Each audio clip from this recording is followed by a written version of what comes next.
You're listening to the Dating Orange podcast, and this is a special 4-part series on Jennie's Law, a proposed law that could change how safe dating and relationships are for women and men in Ireland.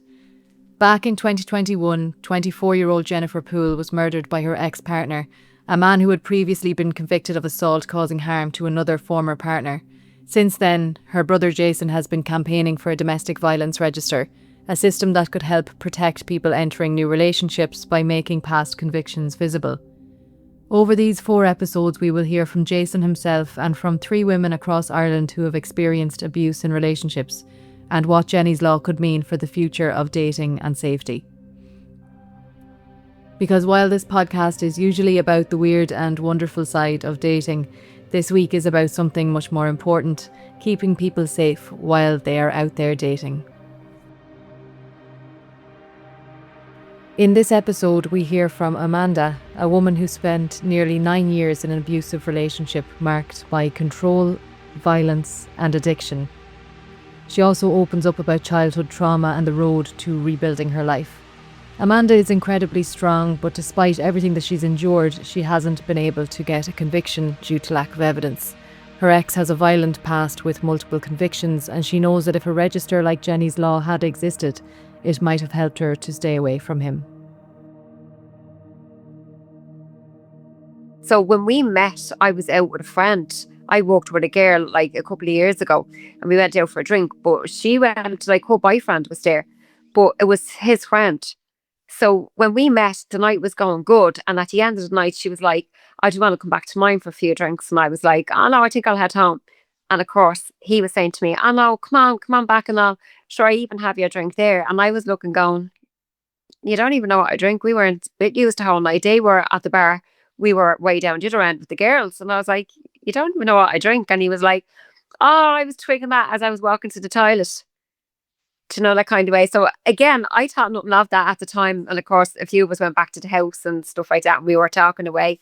The nicest bloke you could ever meet. And I was just like, to be honest, I was breaking up with my son's dad.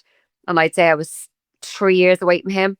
Like, I literally had to walk away from my house and I'll go back to my mum's. And when I met this guy, I was like, oh my God, like, he seems like really, really nice. And it was just, for 2 years, it was just like, it was like a holiday. It was like a fairy tale romance. I couldn't believe it. I was like, this is too good to be true. But I think I kept saying that because I'd walked away from my son's dad. He had also had an affair. I'd walked away from that. I mean, world was shattered.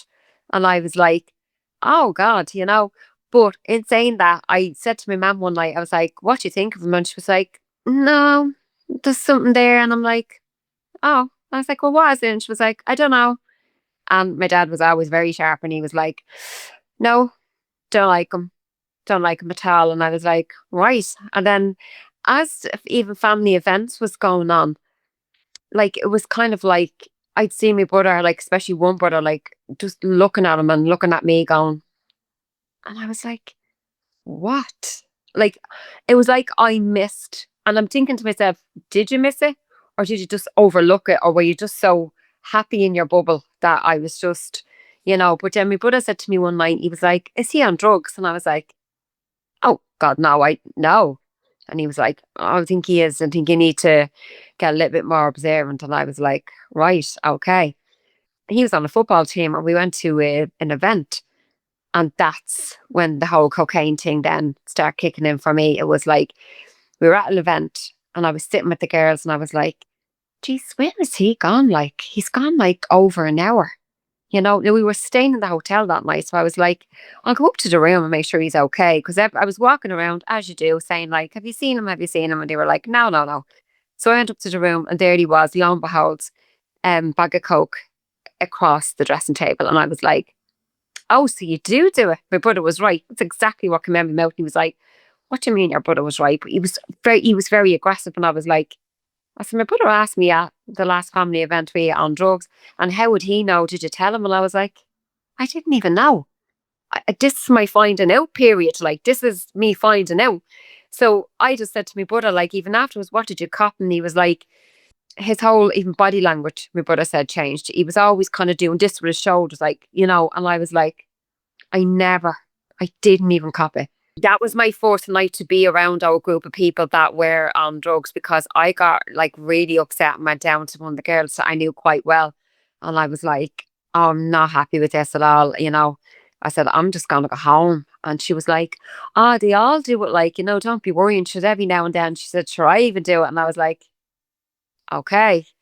So that's when I kind of started to get a little bit more observant of my surroundings. And to be quite honest with you, I think I had about like 3 drinks, because the event started early and I sort of went on to 7 Up, because I was like, okay, what's going on? But the night was just weird. It was like as if I had been on my own and he was just buzzing around the room the whole night. And it was all about them after winning the football like that year. And it was, I can't even describe it. It was just like, it's like, right, you caught me, it's out, I don't need to hide anymore, is the impression that I got. But like, lo and behold, even the next day, I was like, I'm not into this. Like, this is it for me. I'm out. I'm done. And the usual. That was just a once off. Like he said, like it was just the event that was in it. Me friends were on it, and I was like, no, I've been told that this is what you do sometimes. And up and told him who said that to me, and he was like, that's bullshit. Don't mind her, stuff like that. So I was like, I kind of did let it sort of slide and slip. But I had then got a flat in Ballymun, and I was leaving my mum's, and she was like, I think you should move in there on your own, because it was kind of like my first home since like walking away from my house, like with my ex. And she was like, I think you need to just be there on your own, you and your son, and stuff like that. And of course, again, in that happy bubble, I was like, no, like I'm grand, it's good, and everything else. And you know what? The big telltale sign for me should have been, I got that flat, we say, a couple of years ago, and it would have been in around November. And I was in work, and it was like the wallpaper on the wall was like 10 layers thick. So we had to get land of a steamer, and he was just, while I was in work, he was walking away. I was actually at a family funeral then that day. My a cousin of mine was after being actually killed at a party in Tala. Like, he was after being at a party in Tala and was stabbed. And I said to him, I'm not going to work, or I think I had to go in the morning or so. I cannot remember what had happened with work, but I know I had to go off somewhere really early and then attend the funeral. And he says to me, well, I'm not going. He deserved it. And I'm like, sorry. And he was like, he deserved it. Before I could even answer, and he said, I used to live on his road years and years ago when we were kids, and he used to kind of bully me, and we'd always be fighting and all. Now I'm looking at him saying to me, he bullied you. And I did start getting the impression going, maybe you have a bit of a history, maybe the two of yous were, you know, at each other. But he was like, no, I'm not going. I don't think you should. I said, this is a family funeral. I have to be there. So I did go, and when I come home, it wasn't worth going to the funeral when I think about it, because he was just like so angry, so annoyed, like saying he deserved it and all. And I was like, look, I'm not getting into this. I said, just let it go, let it drop. But I think there was so many signs. There was so many, there was so much there that I just kind of, I just kind of went, ah, yeah, and let go. Do you know what I mean? But the cocaine thing was a regular thing then every Friday. So I went to his mum and I just said to her, look, I don't really like breaking this news to any mother. I says, but I have something to tell you. And she was like, oh, is he back on drugs again? And I was like, oh, okay. I said, so I just felt new to this party constantly. Like, when I was in situations and like I was meeting his side, it was like, oh, is he back on drugs again? And I'm like, right. So where, like, it's not something when you meet somebody, it's not like, oh, so how are you? You're yapping away. Oh, by the way, do you do cocaine, and how often do you do it? It's not a conversation. Like, even when today, probably more pigmented, kind of would be even more vigilant. But with him back then, it was like, his mum was like, is he on drugs again? I was like, yeah. And I was like, why didn't you tell me? And she was like, oh, it was a long time ago, she says. And like, I think he was in his teens when he owed money, like, to somebody for, a load of tablets and stuff. And he took an overdose, thinking like, oh, this is my way out. And she said he would have been very temperamental and stuff. And I'm like, do you not think that you should have revealed this information to me? And she was like, but why? Like, I mean, what problems were you having? And I was like, quite a lot, actually. Quite a lot problems, like, especially when we were going out. But every Friday was this thing of, he'd go out after work and he'd go to the pub for a few drinks, and I'd pick him up that evening and he'd come home with a bag of coke. I said, you need help. You need to like go in somewhere. You need to like sign in to just completely dry out and stuff like that. So me and his mum actually helped him go into a clinic. I think it was over in Blackrock at the time. And he done pretty well when he came out, but I did notice he was moody. There was a temper there still, like very short fuse. And it could have been something simple, like literally something simple. Like I could have been driving the car and he'd say to me, you could have got that turn, like, like what's wrong with you? Are you fucking eat it or what? And I'm like, there was stuff that, but when I look back now, I just don't think I was strong enough to deal with it after coming out of the situation that I came out of. I was just letting lots of stuff slide, like, But every Friday was a thing that it was just cocaine, and he was on fairly good money. And I'd say to him, like, so where's your end of handing up? We're out living together. Yeah, well, no, it's gone. And I'm like, well, where is it gone? And he was like, well, you knew I had a gambling problem. And I was like, no, I didn't. No more. I knew you had a cocaine problem. I was like, no, I did not know. So again, rang his mum and I was like, so there's a gambling problem here as well. And she went, oh, very big one. And I'm like, he's just pulled in over €1,000 in wages. Where the fuck is it gone? Dogs and horses. If I'm out straight and honest, he had a way of gripping me and making me feel sorry for him and pulling him out of this all the time. Like he came home to me on Friday and he was like, you're not going to believe it. He said, I was just buying a new pair of runners for work, put my wallet and my phone down, turned around and my wallet was gone. And I was like, and they didn't take the phone? And he was like, don't be getting smart. Don't be getting smart. How is it my fault? And I'm like, how do they not take a phone with a wallet? Well, all my money is gone. So obviously I just turned around and I just said, I said, so basically all our money, I said, like for the house, I said, and me, like you going 50-50 with me, I said, it's basically gone on a dog or a horse. And he just swirled around and clattered me into the face. And I was like, right, no, not acceptable. And immediately after he'd do something like that, he'd always come like over towards me and he'd be like hugging me, going, come here, chicken, I'm so sorry, and all. And I would be just so upset. I would be just like so taken off guard and just shocked, like just shocked. We're going through, I said, I'm a young girl, literally after taking on a case, a case study is what I used to call him. And I'm helping you and you're like being shitty with me and stuff like that. And he was like, yeah, and I'd be lost without you. Like I'd be probably dead without you. Now, the usual what they do, like if you left me, I'd kill myself. If you left me, sure, I'm going to find you. And anyway, I know where you are. I'll stick around. I'll be downstairs. And I'm like, it's crazy when you look back now. A lot of people would have said to me, when he started getting violent, why didn't you leave? There is a part in some women sometimes, and I was one of them, and I've heard women saying it since. We know where they are. It's like you kind of know where they are. Even though you're going through probably the worst violence at home, you're so trapped in that and not knowing what to do that it's not outside and you're not being stalked. So you know what's coming for you, even though you don't want it to come for you. It's like, it's wrong, but you just feel stuck. And that's how I felt. Because he'd always say to me, if you go to the guards, I'll kill you anyway. If you go to your mum and dad, like your family, he said, I'll just smash all their windows in. He says, and I'll just give them an awful life. And the reason I kept, I think, a lot of that away from my parents and away from family was I started to notice the crowd he was hanging around with, which was very undesirable. And they were involved with the guards, as in they were more or less criminals. Now, not like top criminals like today, but like they wouldn't have had a good background behind them. You know what I mean? And I was like, right, so now everybody else is in danger, is where my mind kept going.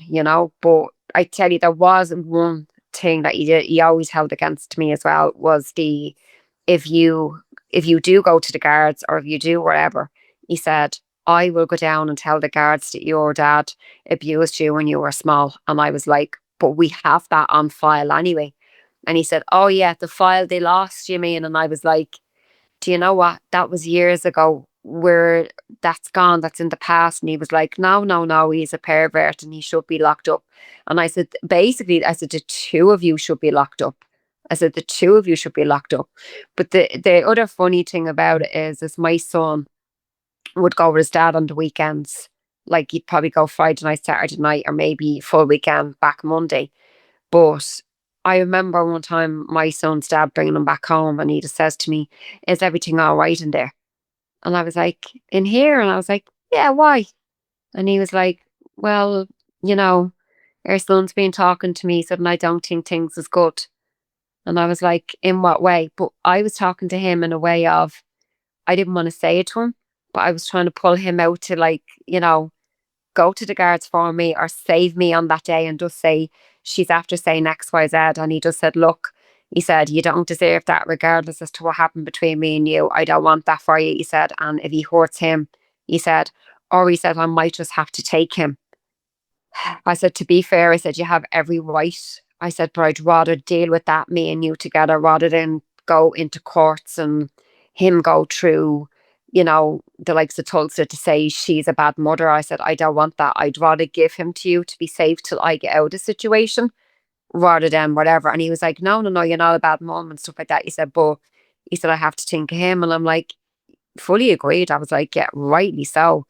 But again, he kept pushing me to try and go to the guards. And I was like, you know, I can't. I'm terrified of him. I'm terrified. Like he said to me at one point, he said, like, if you do go to the guards about him, he said, I'll have you shot. And I was like, at one point I remember looking, going, no, you're just saying that.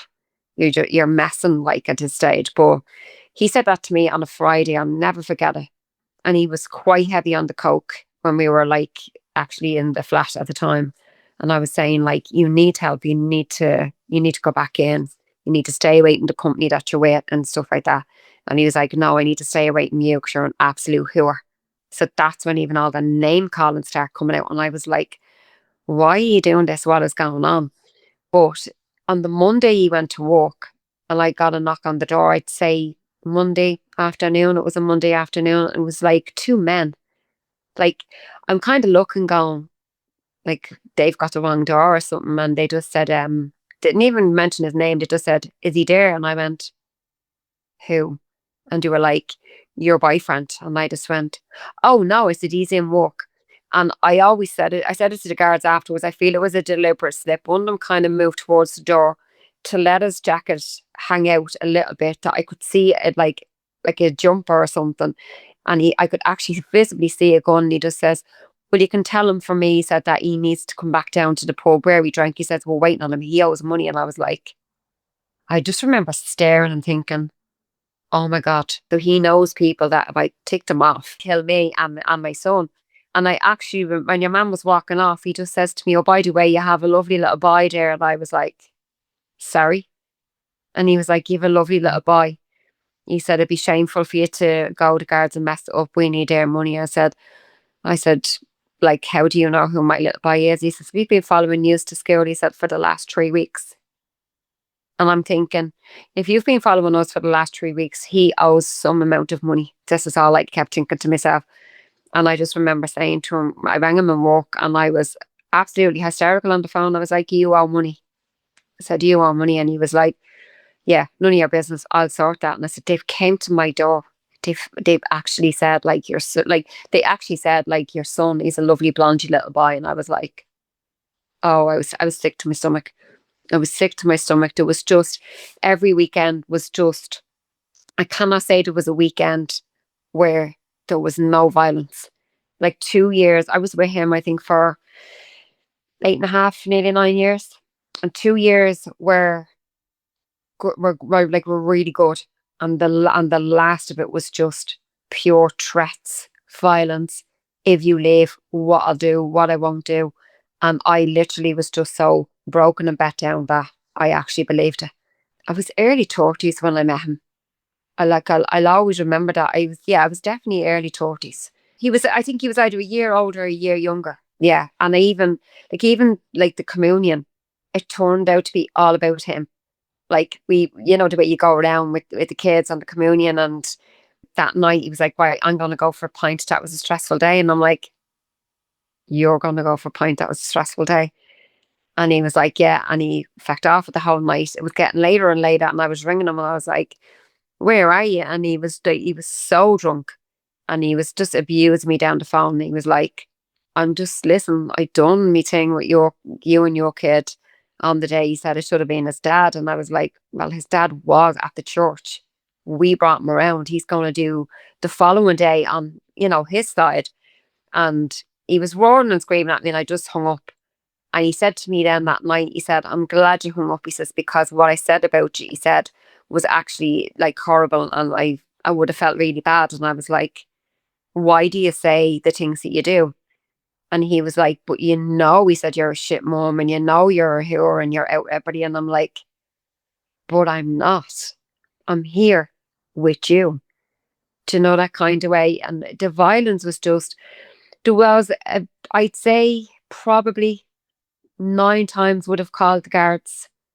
And even looking back now, which wouldn't have been that long ago, really, like when I would have called the guards and said to the guards, like, he's threatening me, he's threatening to kind of more or less tell a family situation that is already known to the guards. And one guard kind of, launched in with that. He was like, well, what's the family stuff like? Does it need to be reported? And I'm like, can we just deal with this first and we can talk about that other stuff later?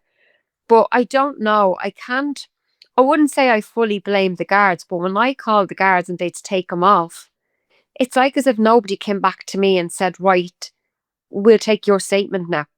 It's like as if I was just left sitting there like a sitting duck with, what happens to me now? What do we do? One time they took him into the station and I they would have got nothing out of him anyway. He was half asleep going out the door and then he was waking up and laugh. And I think a lot of it was put on, to be honest with you. He'd pretend to be collapsing and all. Then he'd stand up and he'd be like, I can walk, and he'd be laughing. And I remember like just saying, no one ever followed up with me. Like no one ever kind of came back to me and said, you know, how are you doing? Or like, let's press charges. Like there was one night I called the guards and he was real. He had been taking cocaine that night, but he was just in a different mood. And I just called the guards from the bedroom and I done it quietly. So when they knocked at the door, like I let them in. And your mum was like, come on, she wants you out, she wants you gone. You've no right to be here. They did ask, was his name down on the property? And I said, no. And I says, and what if it had been? And he said, he has the right to stay. And I was like, the right to stay, even like, acting up. And he was like, unfortunately, he said, the right to stay. And I was like, oh, okay. So, well, he's not on the property. But before he left, he just said to the guard, oh, relax. You don't need to hold me. I'm just getting my hoodie. I'm going. He said, I could have stabbed her and her son in their bed long ago. I just sort of paused and looked and went, that really sank in. I think that was my kind of starting point of waking up. It was like as if I was actually hearing it. I was letting myself hear it and not just, smooth it over with like, no, he didn't mean that. Everything be okay tomorrow. I heard that. But I do remember the guard saying to me, did you hear that? And I said, I did. And he just went, no, did you actually hear it? And I said, I did. But did you hear it? Again, he was never brought into court, even without my say so, which a lot of them are today. The guards will just kind of go, no, we're taking him in. He's up in court in the morning.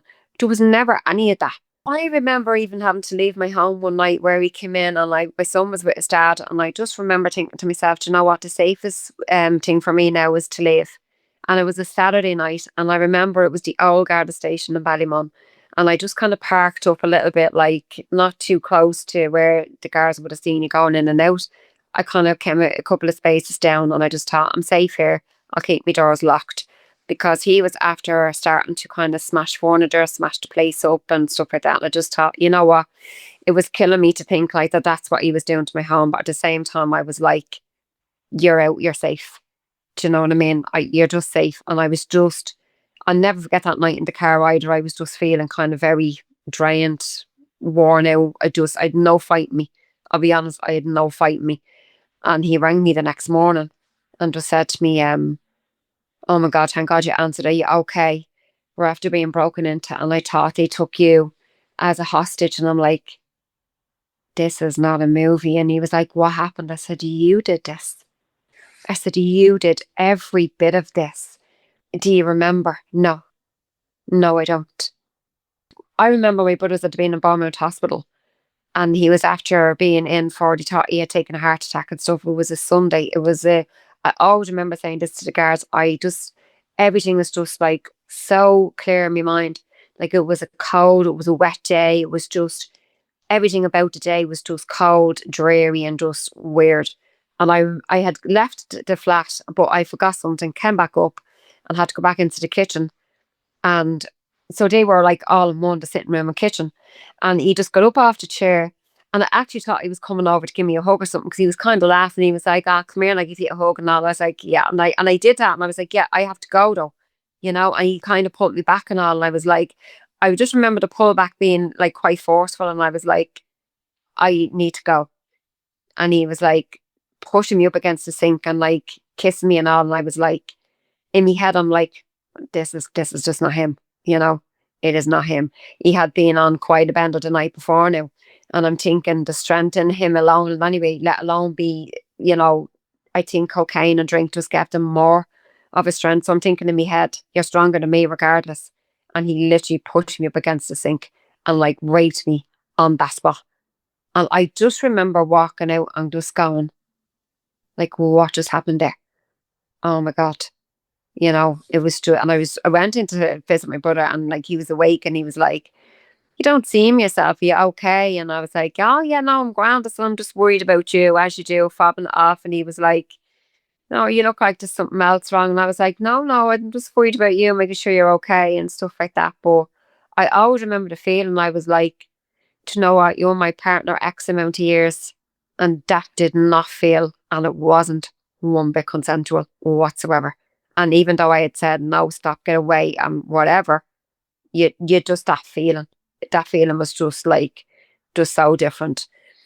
We fell under the new generation scheme in Ballymun, so I would have been moving out of my flat to come into a new apartment. And that was my way out.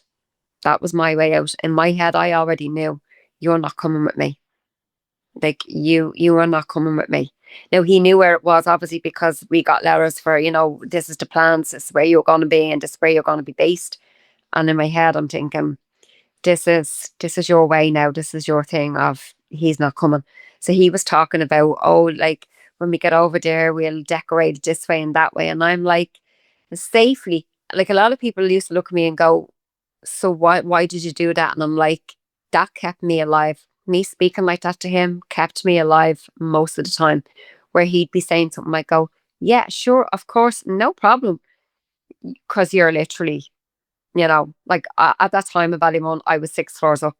Mobile phones would have went over the balcony more times than none, because that was my access to the guards. He'd throw phones over the balcony. And one night he even said to me, if you keep it up, you'll go with the phone. And I'm thinking, okay, yeah, no, I'm all right. I was far from all right, but you just had to play that person that, right, just do whatever he says, just do whatever he says. I did it, but he was in work. Yeah, he was in work. I had taken the day off work, obviously, because, there was boxes still coming back and forward. And that's when we were getting like keys. Like, so you would have got two sets of keys when you moved in. And he was like, so, like, are you making dinner tonight? Are we getting a curry? Are we celebrating? And I just says, no, you're not coming here at all. And he was like, what do you mean? All I'm after doing for you and the things I done in your first flat and all. I said, on my money, on my money. I said, you are not coming here at all. Not a chance of you coming here. And unfortunately, I'm in a situation where we've a main door downstairs, and you have to lock it behind you. If you don't, it's access into the building, which in return is access into all, not like into your apartment, but you're at someone's door. And for a long, long time, I was on repeat to my neighbours. I was like, will you please lock the door? Will you just please keep that door locked? Because I remember I was coming home when I lived in the flats one night, and we were at the breaking up for, I'd say, a week or two. We'd done a lot of spouts of that breaking up as well, and him promising me, I'll change. I need you. I can't do this without you. I went out with my friend one night when I lived over there, and I was on my way home, and he had been waiting for me, like literally waiting for me. And again, caught me off guard. I had walked up the stairs and just kind of turned. And when I turned, I was just grabbed by the back of the hair, like just literally grabbed by the back of the hair.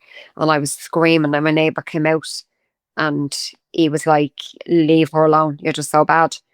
But when we did break up, I do remember my first point of contact by myself, actually. I can't even remember how I found out about him, was Evenus Domestic Violence Service. And I got in touch with them.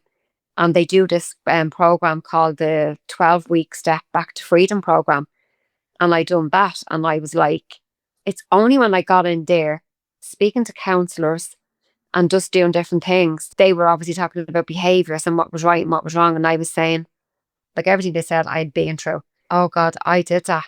I stayed, I this, I that. And your woman was like, no, you didn't just willingly stay.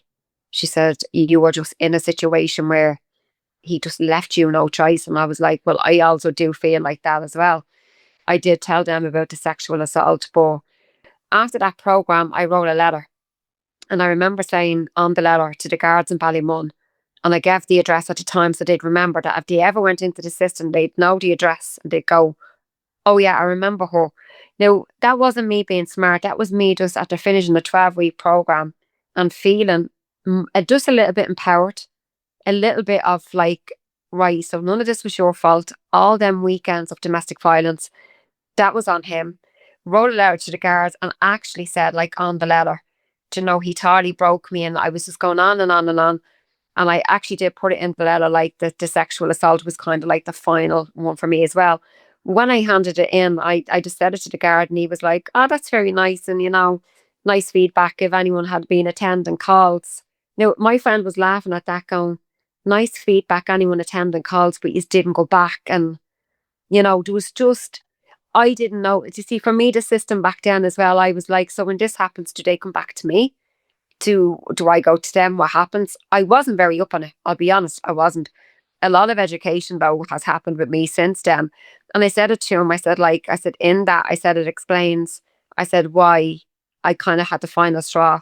I said, with the sexual assault as well. And the guard was like, oh, did you report that? And I says, no. And he was like, well, do you want to? I said, well, we're a good bit finished now. And he says, it doesn't matter. He said, it could be considered historical. And I was like, well, it wouldn't be that historical. I said, like, it wouldn't be being back in the day.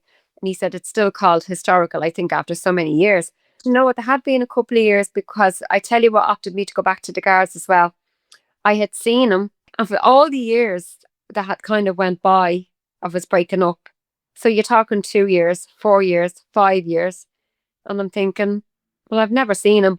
And it was, I'd say, 7 years into it, I noticed him driving up my road, and I was like, well, you know, they say speak of the devil and it appears. And like, because I just said to my sister, that's strange, isn't it? And she went, it's a bit too strange for me. She said, after all these years that you've never seen him and all of a sudden he drives up your road. And I just kind of thought, yeah, because what always stuck in my mind was, and I believed him, he just said, no matter how long we're finished, I'll always get you. So that always stuck in my mind. So when I saw him the one time, I was like, right, it's probably just the one time. Don't do anything crazy just yet. Then I was walking around. I was kind of walking around one of the days. We have a shop around the corner. Again, saw the car.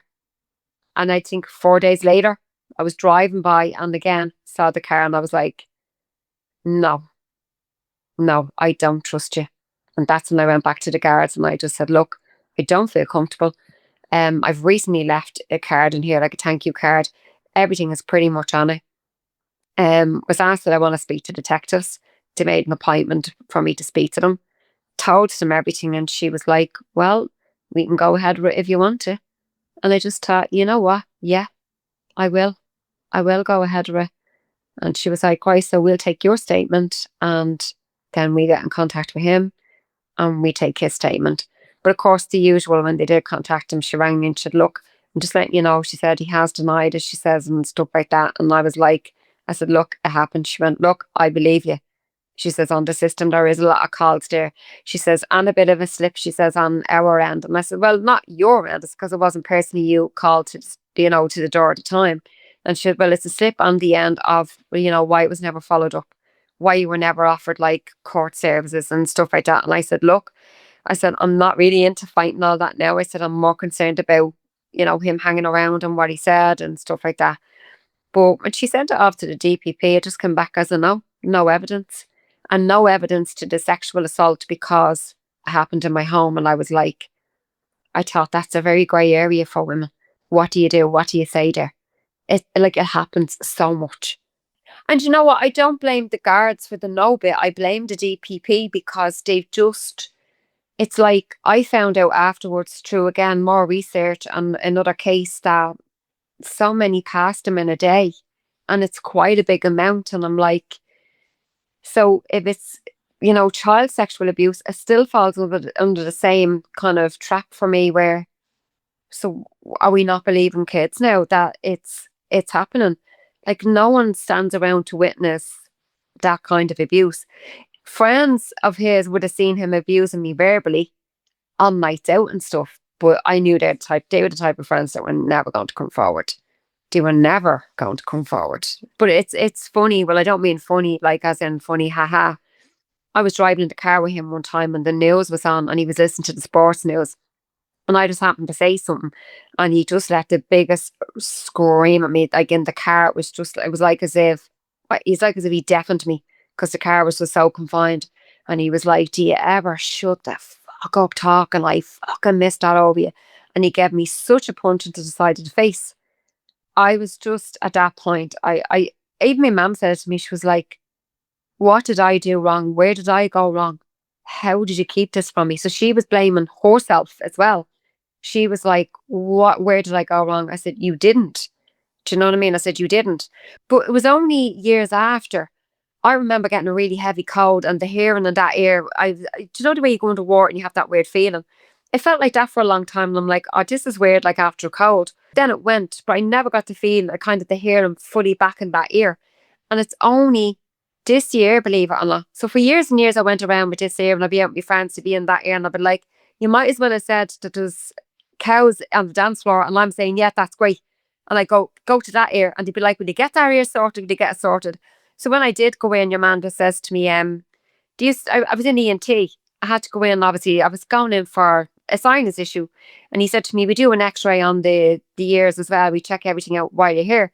I was like, oh, that's brilliant. And he just said to me, what the hell happened to your left ear? He said, how is it so bad? He said, with the beeps, you know, you do the beeps and you press a button if you hear it. And he was like, he came around in front of me and he was like, it's quite strong a beep. And I was like, I can't hear it.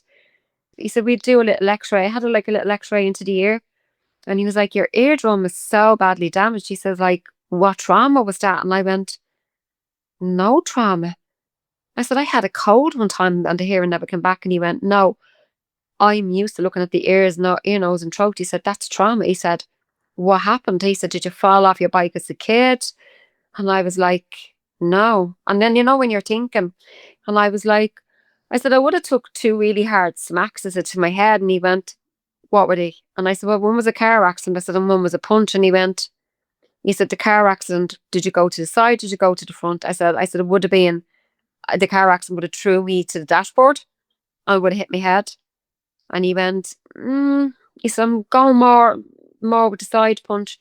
And he says, who punched you? Do you do boxing? And I just went, that's my ex-boyfriend. And he just went, oh, well, there we are. And I just remember thinking, had you have even gone to the doctors and the hospitals, maybe, that could have been your little bit of evidence and, stuff like that. And I was like, but the car accident could have done it as well. And he was like, no, it didn't. He said, it didn't. He said, it's more this side. He said that I'm kind of just, that's your ear. He said, this is your forehead. And it's weird. You just kind of come out of it and you're just like the name calling. Porn is a big issue as well in domestic violence. I never realised that until I actually realised. And then when I was out, that was a major issue as well. And I actually said that to the counsellors. I was like, it's funny, like, because like I would have said like the sexual end of the relationship was kind of, it wasn't great. It was starting to get non-existent. But then I said to one of the girls, I said, and then afterwards I said he would watch porn. And they were like, yeah, a lot of men like him would kind of do that. And I'm like, again, then when I was studying domestic violence, studying a lot around, it was coming up a lot. And I was like, oh, There is. I woke up one night.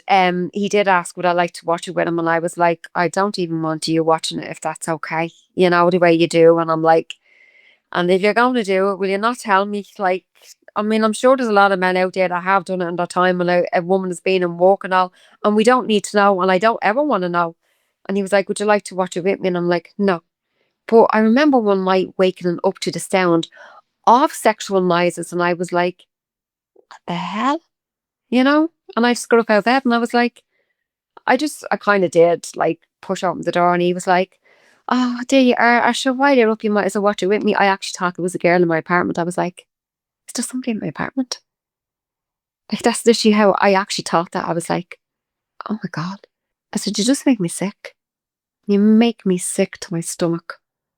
I was a year and a half into the relationship, and on a Christmas we'd go down to his mum's, and I remember there was a knock to the door, and I just remember, I think it was a brother saying, it's Leon.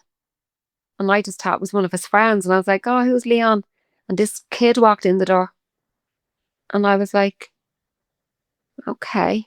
Now when I say kid, I'd say he was probably at the time maybe 14, 15. With when I got a glimpse, I was sort of looking, going, who is this child?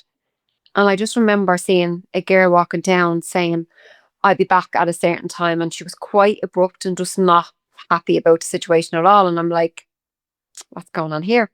So I just remember going into his mum, and I was like, who's that? And she was like, oh, that's his son.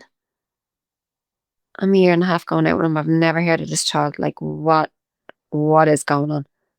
You know? And they were like, oh, I don't know why you wouldn't have told you. And today's not the day to be getting into it. And I'm like, well, okay, because there was a few kids in the house, like, and I was like, oh, that's fair enough. Like, it's not the time to get into it. But I challenged him that night when we went home, and I was like, who is he? I don't see him anymore. I don't like to talk about it. And I was like, oh, okay. So again, I had a female friend in my company that would have known him quite well. And I just said, like, I met Leon, and she was like, oh, only now. And I'm like, could you not have told me? Oh no, it wasn't my place. It was up to him. And I was like, why did they break up? And she went, well, it wasn't a great relationship. And the big reveal, he broke her jaw with a curtain pole. And I was like, so there we are. There's the pattern.